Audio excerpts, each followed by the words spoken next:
Le jour d'après de Philippe de Villiers. Ce livre est une bonne synthèse du complot qui se trame au-dessus de notre tête et qui est à l'origine de ce fameux pass sanitaire qui pousse les Français à se faire vacciner. Bien évidemment, Philippe de Villiers prévient que son ouvrage n'est pas adressé à ses lecteurs qui, lassent de réfléchir en profondeur, aiment user du beau complotisme pour délégitimer sans aucun effort toute réflexion difficultueuse. Page 19. Ces lecteurs font preuve d'un orgueil exorbitant. Ils ont cette force solipsiste de s'extraire de l'histoire humaine qui, dans sa longue durée, montre que l'homme fait le mal dès qu'il en a l'occasion. Ces lecteurs ont un orgueil d'angoisse narcissique qui est supérieur à l'universalité du bien et du mal. Parce que si ces lecteurs acceptaient avec humilité cette face obscure de l'histoire humaine, ils connaîtraient les épisodes de planification du mal. S'ils comprenaient la réalité du mouvement réel, le contenu immanent et transcendant du mal avec humilité, ils auraient alors la certitude que les hommes sont bien des loups pour les hommes. Si ces solipsistes angoissés, déjà bien fatigués des difficultés du terrain intellectif, ne partaient pas systématiquement dans l'orgueil de leur angoisse narcissique et qu'ils s'attelaient à comprendre toute l'histoire mondiale dans sa longue durée, ils ne seraient pas surpris par l'ampleur de la tyrannie vaccinale et du mensonge du variant Delta.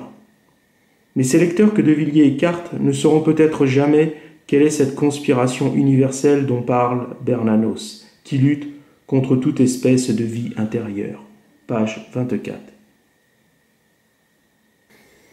Quoi qu'il en soit, Philippe de Villiers, de par son expérience du pouvoir, nous rappelle que parmi ceux qui nous dirigent, certains appartiennent à des cercles d'actions discrètes. Page 24. Et parmi ces actions discrètes, certaines se sont révélées durant cette crise sanitaire. Philippe de Villiers se charge de nous dévoiler quelques-unes de ces actions discrètes qui tendent à faire plier les peuples à une doctrine de domination mondiale. L'envers de ce décor est bien structuré. Le réseautage qui est à l'origine de cette prise de contrôle à travers la crise du Covid est assez complexe. Le lecteur infatigable qui voudrait éplucher les racines de cette alchimie mondialiste devra lire cet ouvrage de Pierre Hillard, ici.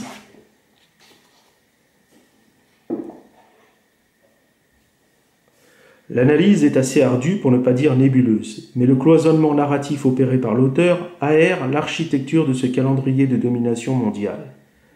Nous verrons d'ailleurs dans une prochaine fiche de lecture les spécificités historiques de cette domination mondiale qui, selon l'approche de Pierre Hillard, sont remarquablement articulées. Deux noms sont essentiels pour comprendre cette crise pandémique qui mène à cette grande remise à zéro, page 34. D'une part, vous avez Klaus Schwab, ici à gauche, qui est le fondateur du Symposium européen du management organisé à Davos, en Suisse, et qui depuis 1987 est devenu le Forum économique mondial. Et d'autre part, vous avez le fameux Bill Gates, ici à droite, le fondateur de la multinationale informatique Microsoft. Ce dernier, grand philanthrope à ses heures perdues, finance un vaste programme de vaccination sous-cutanée en Afrique, et ceci est essentiel pour comprendre la suite. En effet, le grand reset, c'est-à-dire la grande remise à zéro de l'économie dévoilée par Klaus Schwab lui-même dans son dernier livre, va mener à une restructuration en profondeur de l'économie en adoptant comme monnaie une puce sous-cutanée qui est la forme plus aboutie de la carte bancaire sans contact. En somme, la pandémie est pensée comme un facteur de restructuration étatique forcée. Elle permet, en mettant sous pression les États, de capter leur attention pour les rediriger vers des propositions communes de règlement de la crise. Cette orchestration de l'attention se fait via les organisations internationales dont les membres dirigeants se réunissent chaque année à ce fameux Forum économique mondial fondé par Klaus Schwab. Cette grande réinitialisation se fait par étapes, en déconstruisant pas à pas le monde d'avant. En France, le Premier ministre Édouard Philippe, comme le président Emmanuel Macron, ont clairement affirmé que nous ne reviendrons pas à la normale. Ce ne sera pas un retour au jour d'avant, avait dit Emmanuel Macron le 16 mars 2020 devant les Français. Notez, ils n'ont pas dit « nous reviendrons à la normale dans 5 ans ». Le programme de modernisation de l'humanité passe donc par l'introduction d'un virus communiste qui, par essence, porte en lui-même toute l'idéologie mortifère de la faucille et du marteau. Ce mouvement réel de l'histoire a trouvé dans le grand dragon de l'Est une nouvelle manière d'affirmer sa puissance. Ce dragon de l'Est a d'ailleurs initié à l'échelle mondiale ce fameux confinement qui ôte bien des libertés aux hommes. Le 16 avril 2020, au Financial Times, Emmanuel Macron déclare cette chose très étrange, mais qui ne l'est pas pour ceux qui ont lu l'Apocalypse de Saint Jean, ici. Je crois que notre génération doit savoir que la bête de l'événement est là, elle arrive. Cette bête qui, sous le vocable apocalyptique, désigne le mal et plus précisément le prince des ténèbres, est à vrai dire la synthèse visible d'une dégénérescence anthropologique globale. De Villiers parle de perte harmonique, page 212.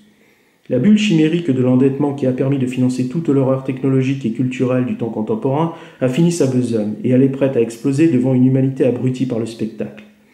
Cette bête de l'événement qui surgit derrière le Covid de spectacle arrive, comme nous l'a dit Emmanuel Macron. Et elle arrive dans une apothéose historique qui compte codifier l'essence humaine pour briser l'humanité et confisquer son salut.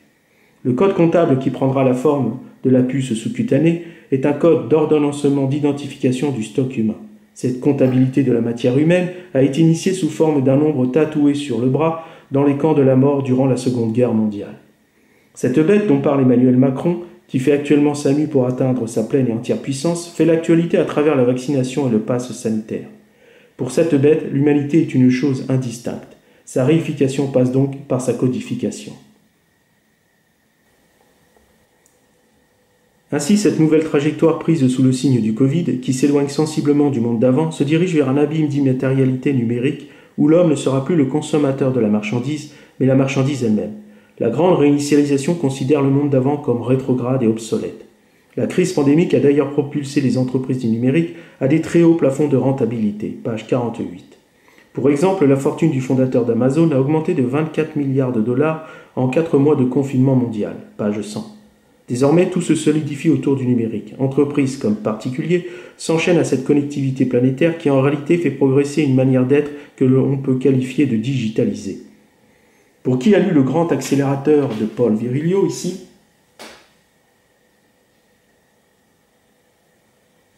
la grande léthargie de l'humanité face à cette nouvelle vision du monde ne sera pas une surprise.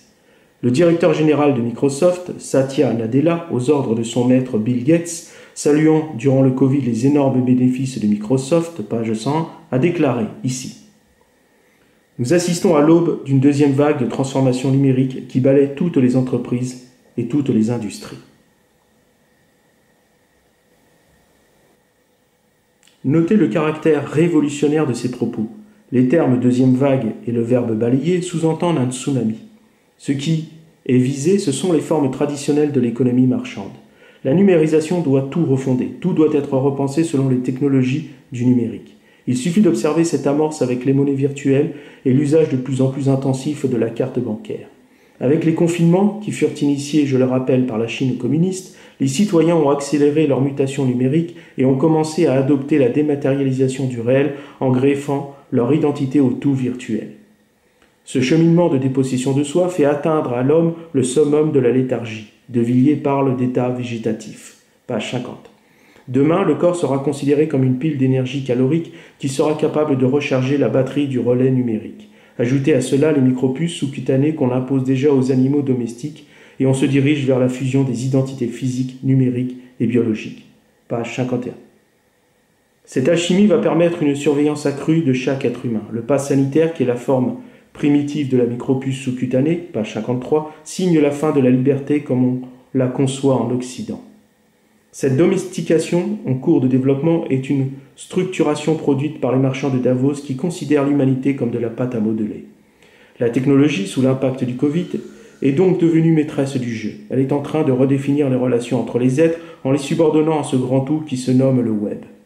Ce vaste empire de rénovation injecte désormais dans le substrat profond des êtres ces nanoparticules via des solutions ARN messagers dont la fonction est de reformuler l'humaine argile.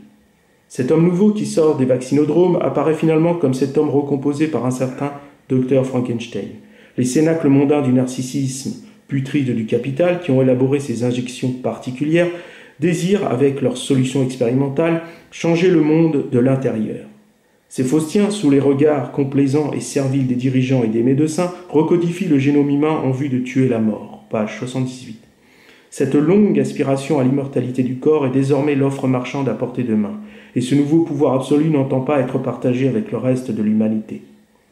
L'âme sera désormais privée de quitter sa demeure terrestre. La vie, comme l'entendent ces métabarons, est strictement biologique. Les propos d'Emmanuel Macron, page 89, en disent long sur cette mentalité dépossédée de la foi dans le ciel. Ici en haut. Il n'y a rien au-dessus de la vie. Implacable donc, selon Céline, dans son désir de réussir sur la terre et pas au ciel. Autrement dit, aspirer à la félicité sur cette terre est devenu une nouvelle croyance qui, au lieu d'adorer Dieu, adore l'idée que l'homme est un Dieu. Emmanuel Macron a simplement évincé cette parole du Christ rapportée par saint Jean, ici au milieu. Celui qui aime sa vie la perdra, et celui qui est sa vie dans ce monde la conservera pour la vie éternelle.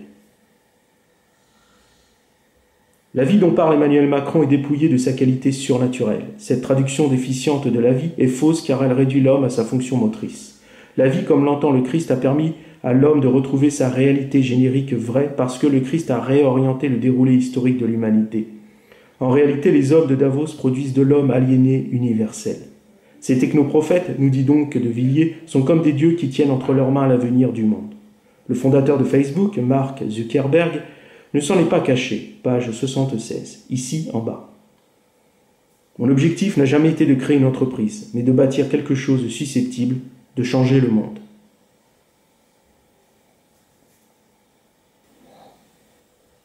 Dans un discours à Harvard en 2017, ce même Zuckerberg avait présenté son projet pour la société mondiale visant à rassembler l'humanité, page 73.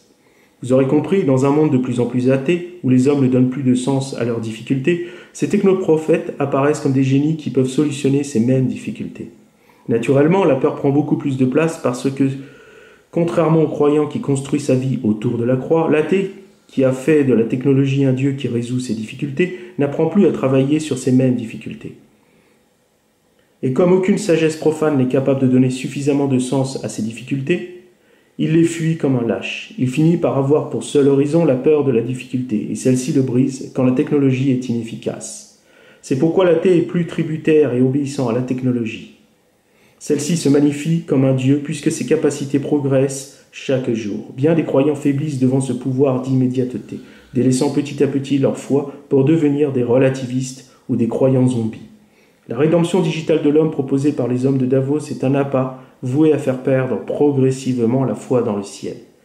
Là encore, changer l'homme consiste à lui faire perdre l'esprit pour lui faire perdre son âme. Selon un sondage IFOP paru le 23 septembre 2021, pour la toute première fois en France, 51% des Français disent ne plus croire en Dieu. Cette nouvelle identité, sans Dieu, sans territoire, sans mémoire, sans distinction, qui est le fruit de ce nouveau ferment idéologique que l'on appelle transhumanisme et qui entend remodeler l'homme à coups de pied de biche, page 117, est une unité biologico-numérique sans conscience, c'est-à-dire sans conscience d'être conscient d'être. Le temps Covid va donc durer puisqu'il est le temps de l'infusion numérique. Les choses sérieuses vont donc commencer. Nous allons basculer dans un autre monde où le temps digitalisé va régner en maître. La centralité numérique va faire perdre à l'homme ses degrés d'autonomie et son accaparement par le puçage sous-cutané va le réinitialiser. Quand le Time ici choisit de traiter de la grande réinitialisation, page 114, et illustre cette doctrine théorisée par le fameux Klaus Schwab en mettant en scène la planète Terre entourée d'échafaudages, d'où agissent des techniciens et des employés, il initie la nouvelle pensée médiatique. Le quatrième pouvoir est désormais solidaire de la vision des hommes de Davos. Toutes les rédactions, tous les journalistes vont dans le sens de la réinitialisation en abandonnant tout sens critique vis-à-vis de la pandémie. Sur les plateaux de télévision, sur les antennes radio, dans les journaux, la logorée adopte le parti pris du confinement, du masque et du vaccin. L'unanimité est intégrale et toute voix discordante est traitée de complotiste. L'ébullition médiatique est telle qu'elle est devenue le haut-parleur publicitaire mondial de la vaccination expérimentale. Cette gigantesque transfusion va infecter la naturalité humaine pour la diluer dans toutes les horreurs contemporaines que sont la PMA, l'avortement, l'euthanasie, le transhumanisme, la cancel culture, le LGBT, l'écoféminisme, l'idéologie woke, l'antispécisme, l'antiracisme, l'écriture inclusive, le rap et toutes les saloperies culturelles.